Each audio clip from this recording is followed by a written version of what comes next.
नमस्कार छात्रों, स्वागत है एक बार फिर से आपका बिब्लियोफाइल स्टडी सेंटर के डिजिटल प्लेटफॉर्म पे। दोस्तों, जैसा कि आपको स्क्रीन पे नज़र आ रहा है, मॉक टेस्ट नंबर 025863 का सॉल्यूशन हम लोगों को करना है। तो आइए शुरू करते हैं। दोस्तों, यहाँ पर आपको एक पैसेज दिया हुआ है, इसको पढ़ते हैं। अमारा had never believed in coincidences. अमारा जो है उसने कभी भी, कोइंसिडेंस का मतलब होता है संयोग में विश्वास नहीं किया था।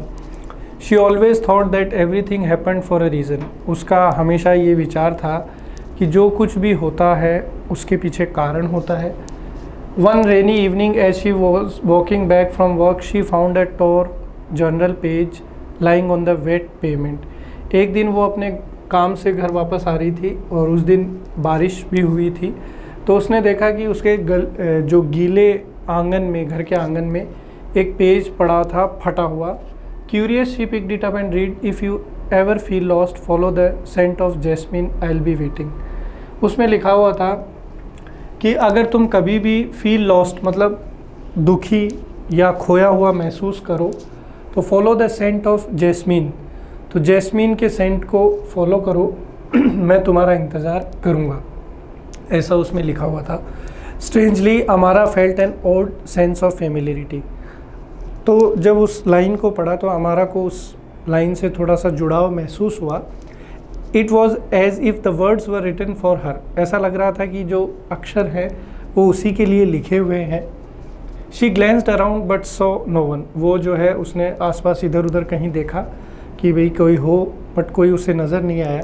Over the next few days, she kept encountering the scent of jasmine in the most unexpected places, at the station, in the elevator, even in her office. It puzzled her deeply. अगले कुछ दिनों तक वो जो है लगातार jasmine के scent को जो है अलग अलग जगहों पर उससे सामना हुआ, जैसे कि स्टेशन पर, एलिवेटर के अंदर, ऑफिस में, और इस चीज़ से वो बहुत ज़्यादा दुखी हो गई, परेशान हो गई।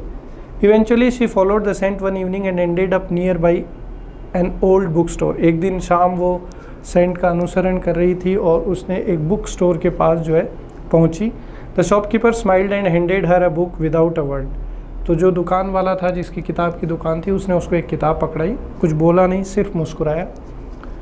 और inside there was a photograph of her as a child, one she did not remember ever talking. और उस किताब के अंदर उसके बचपन की एक तस्वीर थी और उसको जो है याद ही नहीं था वो पुस्तक में से वो तस्वीर लेना। Who had left the note? Why was the book there? She didn't know. वो जो उसको आधा पढ़ा फटा हुआ पेज दिखा था, उस पर जिसने जो लिखा हुआ था वो कौन था, वो किताब वहाँ क्यों थी, उसके कुछ समझ में नहीं आ रहा था। But something inside her whispered that this was just the beginning of a story she was meant to finish. But कहीं ना कहीं उसे ये एहसास हुआ कि ये कहानी की शुरुआत है और जिसको उसे ख़त्म करना है, किसे, अमारा को। It was as if the words were written for her. What type of clause is this. यहाँ पर एक सेंटेंस आपको दिया हुआ है, इट वॉज दिया हुआ है, it was as if the words were written for her. ऐसा लग रहा था कि जैसे शब्द उसके लिए लिखे हुए हैं। ये किस तरीके का क्लॉज है, ये अपने को बताना है। तो दोस्तों, यहाँ पर लिखा हुआ है कि एज जो है, if the words were written for him, imaginary clause है, ये काल्पनिक वाक्य है। और इस इमेजनरी क्लॉज से पहले हमें एज नज़र आ रहा है, जो कि एक एडवर्ब है। तो एडवर्ब इस क्लॉज को मॉडिफाई कर रहा है, तो इसलिए हम लोग इसको क्या बोल देंगे, एडवर्बियल क्लॉज बोल देंगे। आगे देखिए, कह रहा है she picked it up and red, which voice is used in this sentence. उसने उसको पिक किया और पढ़ा, ये किस में है। तो देखो, यहाँ पर जो सब्जेक्ट है वो खुद एक्शन परफॉर्म कर रहा है। तो जब सेंटेंस के अंदर सब्जेक्ट खुद हो एक्टिव, तो उसको हम लोग एक्टिव वॉइस बोलते हैं। ठीक है, दो तरीके के वॉइस होते हैं, एक्टिव और पैसिव। अगला देखिए, convert I will be waiting into indirect speech. I will be waiting को डायरेक्ट से इनडायरेक्ट में बदलना है। तो आप जानते हैं कि शैल और विल जो है जब डायरेक्ट से इनडायरेक्ट में जाते हैं तो किस में चेंज होता है, वुड में चेंज होता है। तो he said he would be waiting, ये जो है यहाँ पे बनेगा। ठीक है, और इसके अंदर जो है कंजंक्शन भी यूज़ करते हैं, तो यहाँ दैट कंजंक्शन भी होना चाहिए। He said that he would be waiting. तो लेकिन जो दिए गए ऑप्शन हैं उनमें सबसे ठीक बी है, तो बी अपना यहाँ आंसर हो जाएगा। आगे देखिए, eventually she followed the scent and ended up near a book store, what kind of sentence is this. ये कह रहा है कि उसने जो है सेंट को फॉलो किया और एक बुक स्टोर के पास पहुंची। ये किस तरीके का वाक्य है वो हमें बताना है। तो दोस्तों इस सेंटेंस के अंदर यहाँ पर देखिए, she followed the scent and ended up near a book store. Basically दो क्लॉज यहाँ पे आपको जुड़े हुए नज़र आ रहे हैं। तो जब दो क्लॉज जुड़ते हैं तो उसको हम लोग कंपाउंड सेंटेंस बोलते हैं। कंजंक्शन से जब दो क्लॉज जुड़ते हैं तो उसको कंपाउंड सेंटेंस बोलते हैं। अगला देखिए, what is the meaning of whispered in the sentence, something inside her whispered. Whispered का मतलब होता है फुसफुसाना, ठीक है, बहुत ही धीमी आवाज़ में बोलना। तो यहाँ पर हो जाएगा सजेस्टेड सॉफ्टली। सी ऑप्शन जो है हमारा यहाँ करेक्ट आंसर हो जाएगा। ये जो पैसेज है दोस्तों, जो पैटर्न चेंज हुआ है, अभी एडिक्विटी एग्ज़ाम करवा रही है, टीसीएस नहीं करवा रही है, तो इस तरीके के पैसेज आपसे पूछे जा रहे हैं, ठीक है। तो आपके लिए थोड़ा नया होगा, कोई नहीं, जो भी चीज़ें बताई हैं उनको समझने की कोशिश करिए।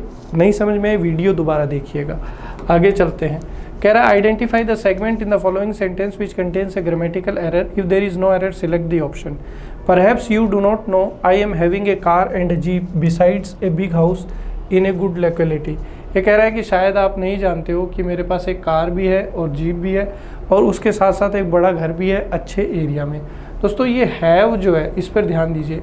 हैव जो है दोस्तों, ये पोजेशन को शो करता है। पोजेशन का मतलब होता है अधिकार। और जब भी दोस्तों हैज़, हैव, इनका यूज़ हम लोग पोजेशन के कॉन्टेक्स्ट में करते हैं, तो उस केस में हैव के साथ हम लोग आईएनजी का उपयोग नहीं कर सकते। तो आई एम हैविंग की जगह आ जाएगा आई हैव, ठीक है। तो सेंटेंस के कौन से पार्ट में एरर है, पार्ट बी में यहाँ पर एरर है। आगे देखिए, फिल इन द ब्लैंक्स का क्वेश्चन है। कह रहा है, he was dash by his aunt. उसका जो है लालन पालन उसकी चाची के द्वारा किया गया था। तो दोस्तों किसी का लालन पालन करना, उसको पालना पोसना, उसके लिए फ्रेज़ है ब्रिंग अप। ब्रिंग अप का मतलब होता है लालन पालन करना, लालन पालन करना। अब चूंकि बात पास्ट की है तो वॉज के बाद यहाँ थर्ड फॉर्म आएगी, पैसिव का वाक्य है, तो ब्रिंग की थर्ड फॉर्म क्या होती है, ब्रॉट अप। ब्रॉट हो जाएगी और अब फ्रेजल वर्ब में है, तो ए ऑप्शन अपना यहाँ करेक्ट आंसर हो जाएगा। अगला देखिए, इस सेंटेंस को एक शब्द में क्या बोल सकते हैं वो अपने को बताना है। कह रहा है इन्फ्लेमेशन ऑफ गम्स। देखो गम्स का मतलब होता है मसूड़े। मसूड़े के अंदर कोई बीमारी हो जाए या उनमें कोई खून आने लग जाए या बदबू आने लग जाए तो उसको अपन बोलते हैं जिंजीवाइटिस। उस बीमारी का नाम क्या है, जिंजीवाइटिस। तो यहाँ पर बी ऑप्शन जो है हमारा करेक्ट आंसर हो जाएगा। अगला देखिए, ये वर्ड अपने को दिया हुआ है एंटीसिपेट, इसका अपने को सिनोनिम बताना है। दोस्तों एंटीसिपेट का मतलब होता है किसी चीज़ का अनुमान लगाना। एंटीसिपेट का मतलब क्या होता है, किसी चीज़ का अनुमान लगाना, ठीक है। तो यहाँ पर अपना आंसर क्या हो जाएगा, पार्टिसिपेट का मतलब होता है किसी चीज़ में हिस्सा लेना। पार्टिसिपेट का मतलब होता है किसी चीज़ में हिस्सा लेना। अपोज का मतलब होता है किसी का विरोध करना। अपोज का मतलब होता है किसी का विरोध करना। एक्सेप्ट का मतलब होता है किसी चीज़ को स्वीकार करना। और फोरसी का मतलब होता है किसी चीज़ का अनुमान लगाना है, किसी चीज़ के बारे में पहले से ही सोच लेना। तो 84 में सी ऑप्शन हमारा करेक्ट आंसर है। आगे चलते हैं दोस्तों, अगला शब्द जो है इसमें अपोजिट बताना है। शब्द है जेपर्डाइज, इसका प्रोनाउंसिएशन है जेपर्डाइज। वर्ड क्या है, जेपर्डाइज। दोस्तों जेपर्डाइज का मतलब होता है किसी चीज़ को खतरे में डालना, किसी चीज़ को खतरे में डालना, ये मतलब होता है जेपर्डाइज का। हेल्प का मतलब क्या होता है दोस्तों, मदद। टेक केयर का मतलब होता है किसी चीज़ का ध्यान रखना।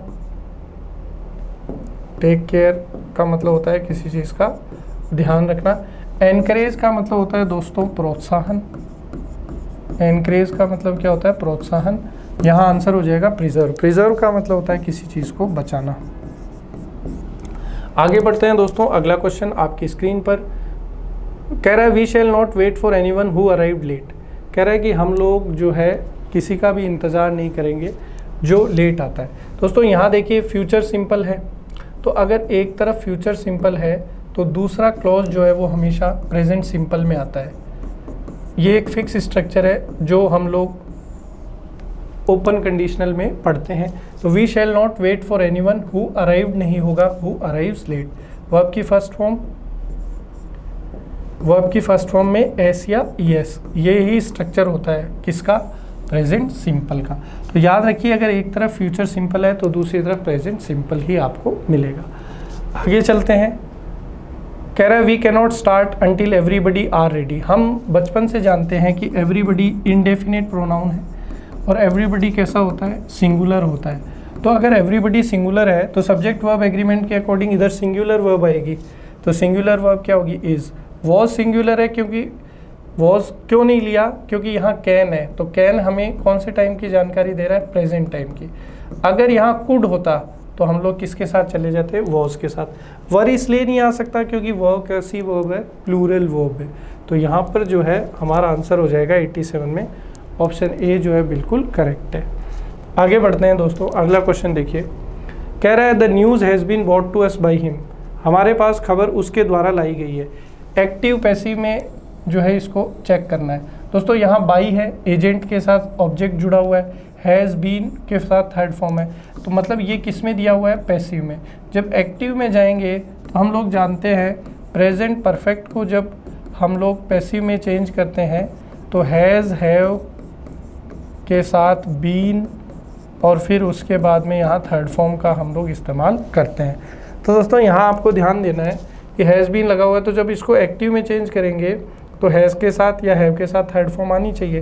तो एक ही ऑप्शन है जिसमें हैज़ के साथ थर्ड फॉर्म है, तो बी ऑप्शन जो है हमारा बिल्कुल करेक्ट आंसर है। बस आपको ये स्ट्रक्चर पता होना चाहिए कि प्रेजेंट परफेक्ट का स्ट्रक्चर होता है हैज़ हैव के साथ थर्ड फॉर्म, इसको जब पैसिव में चेंज करते हैं तो हैज़ हैव के साथ बीन और थर्ड फॉर्म में चेंज होता है। चलिए आगे बढ़ते हैं, कह रहा है रोज़ा आज जोज have you been studying English very long. तो ये हमें डायरेक्ट स्पीच में दिया हुआ है, इसको हमें किस में चेंज करना है, इनडायरेक्ट में। दोस्तों यहाँ है हैव यू बीन स्टडिंग, मतलब ये कौन सा टेंस है, तो ये है दोस्तों प्रेजेंट परफेक्ट कंटिन्यूअस। कौन सा टेंस है, प्रेजेंट परफेक्ट कंटिन्यूअस। तो सर डायरेक्ट से इनडायरेक्ट में अपन जाते हैं तो present perfect continuous changes to past perfect continuous. Present perfect continuous जो है वो किस में चेंज हो जाएगा, पास्ट परफेक्ट कंटिन्यूअस में चेंज हो जाएगा। तो पास्ट परफेक्ट कंटिन्यूअस यानी हैड बीन के साथ थर्ड फॉर्म आ जाएगी, हैड बीन स्टडिंग। तो यहाँ पर ऑप्शन सी जो है ये हमारा बिल्कुल करेक्ट आंसर है। और जो ये सेंटेंसेस होते हैं जो हेल्पिंग वर्ब से शुरू होते हैं इंट्रोगेटिव में, तो इनके अंदर हम लोग कौन से कनेक्टर का यूज़ करते हैं, इफ़ या वेदर का। ठीक है, तो यहाँ पर देखिए इफ़ था ही, तो इसलिए सी बिल्कुल करेक्ट है। जंबल सेंटेंस आ गया, इसको एक उचित क्रम में जोड़ना है। उचित क्रम में जोड़ने के लिए जो है हम देखते हैं कहानी की शुरुआत कहाँ से होगी। यहाँ बॉम्ब की बात करी है और बॉम्ब अगर गिरता है तो लोगों की मृत्यु होती है, तो ये हो जाएगा one single bomb had killed as many wounded as many as a mass. Mass का मतलब होता है भीड़, बहुत ज़्यादा लोगों को, तो बहुत सारे लोगों को मारा है, घायल किया है, जिसमें 279 बड़े बड़े एयरक्राफ्ट्स थे। Laden to capacity with bombs, जिसके अंदर बहुत सारे बॉम्ब भरे हुए थे फाइटर एरोप्लेन्स में, और striking at a city 10 times, और जो एक शहर पे बम बरसा रहे थे 10 टाइम्स एज पॉपुलस, मतलब जिस शहर में एक बम गिरा था उसके 10 गुना आबादी वाले शहर में वो बम बरसा रहे थे। तो यहाँ ऑप्शन सी जो है बिल्कुल ठीक हो जाएगा, पी के बाद में एस और फिर क्यू और अंत में R. The politician was responsible for dash violence in the university. ये कह रहा है कि जो राजनेता था वो जिम्मेदार था विश्वविद्यालय में हिंसा भड़काने के लिए। विनिंग का मतलब होता है जीतना, प्रिपेयरिंग का मतलब होता है तैयारी करना, लूजिंग का मतलब हारना, इंसाइटिंग का मतलब होता है उकसाना। तो यहाँ पर ऑप्शन ए जो है ये बिल्कुल हमारा करेक्ट आंसर होगा। आगे बढ़ते हैं, कह रहा है कि गलत स्पेलिंग कौन सी है वो बताइए। देखिए अनप्रिटेंशियस, इम्बॉडीमेंट, इनक्रिमिनेटिंग, कैंसिलेशन, यहाँ पर 4 स्पेलिंग अपने को दी है। तो दोस्तों यहाँ पर अगर देखें कैंसिलेशन की स्पेलिंग बिल्कुल ठीक है, इनक्रिमिनेटिंग की बिल्कुल ठीक है, इम्बॉडीमेंट की बिल्कुल ठीक है। अनप्रिटेंशियस की अगर मैं बात करूँ तो यहाँ एस की जगह क्या आ जाएगा, सी आ जाएगा, UNPRETEN प्रिटेंशियस, CIOUS। तो ऑप्शन सी जो है ये अपना यहाँ पर करेक्ट आंसर है। नेक्स्ट देखिए दोस्तों, ईडीएम एक दिया हुआ है, उसका अपने को मीनिंग बताना है। बिहाइंड द सीन्स, दोस्तों ईडीएम क्या है? Behind the scene. Behind the scene का हिंदी मीनिंग होता है पर्दे के पीछे। तो पर्दे के पीछे मतलब कोई ऐसी चीज़ जिसकी जानकारी सब लोगों को नहीं है, अननोन टू एवरीवन। तो बिहाइंड द सीन्स को याद रखेंगे, पर्दे के पीछे। तो पर्दे के पीछे मतलब कोई ऐसी चीज़ जिसकी जानकारी लोगों को नहीं है, अननोन टू एवरीवन। एक और ईडीएम है hats off to someone. Hats off, दोस्तों अंग्रेज़ों में एक कल्चर है कि किसी ने बहुत अच्छा काम किया है तो इस तरीके से टोपी उठाकर जो है उसका अभिवादन किया जाता है। तो वहीं से ये मुहावरा बना है, hats off to someone. Hats off to someone मतलब किसी ने कोई बहुत अच्छा काम किया है, तो कॉन्ग्रेचुलेशंस टू, किसी को वाहवाही या शाबाशी। अब ये एक पैरा जंबल आ गया है दोस्तों, इसको अपने को उचित ऑर्डर में जोड़ना है। Question number 95। दोस्तों कहानी की शुरुआत हमेशा प्रॉपर नाउन से होती है, तो यहाँ से होगी Anil bought a car last week. Anil ने पिछले सप्ताह जो है एक गाड़ी खरीदी। Unfortunately the car met with an accident today. दुर्भाग्य से आज जो है उसका एक्सीडेंट हो गया। एक्सीडेंट कहाँ पे हुआ, क्यों हुआ? ड्राइवर की लापरवाही से हुआ और he was caught by the police on the spot, और पुलिस के द्वारा उसे मौके पर ही गिरफ्तार कर लिया गया। तो डी जो है बिल्कुल करेक्ट हो जाएगा। मेरे हिसाब से बहुत आसान था ये, आप सब ने कर लिया होगा। आगे बढ़ते हैं, एक और क्लोज टेस्ट आ गया है दोस्तों। ये कह रहा है आर्कियोलॉजी की बात कर रहा है। The word archaeology comes from the Greek word archaios which means ancient. पुरातत्व अध्ययन बोलते हैं आर्कियोलॉजी को। तो ये जो शब्द है ग्रीक शब्द से बना है। ग्रीक शब्द क्या है? आर्कियोस, जिसका मतलब होता है एंशिएंट यानी प्राचीन। Some archaeologist study living cultures, most archaeologist concern with the distance pass. कुछ पुरातत्व वैज्ञानिक जो होते हैं वो जो सभ्यताएं चल रही होती हैं उनके बारे में भी पढ़ते हैं, लेकिन ज़्यादातर जो है वो प्राचीन सभ्यताओं के बारे में पढ़ते हैं। People have dug monuments and collected artifacts for thousands of years. These people were not scholars but looters and grave robbers looking to make money और dash up their personal collections. लोग जो है वो क्या करते थे, पुराने किले वगैरह खोदते थे और वहाँ से सामान इकट्ठा करते थे।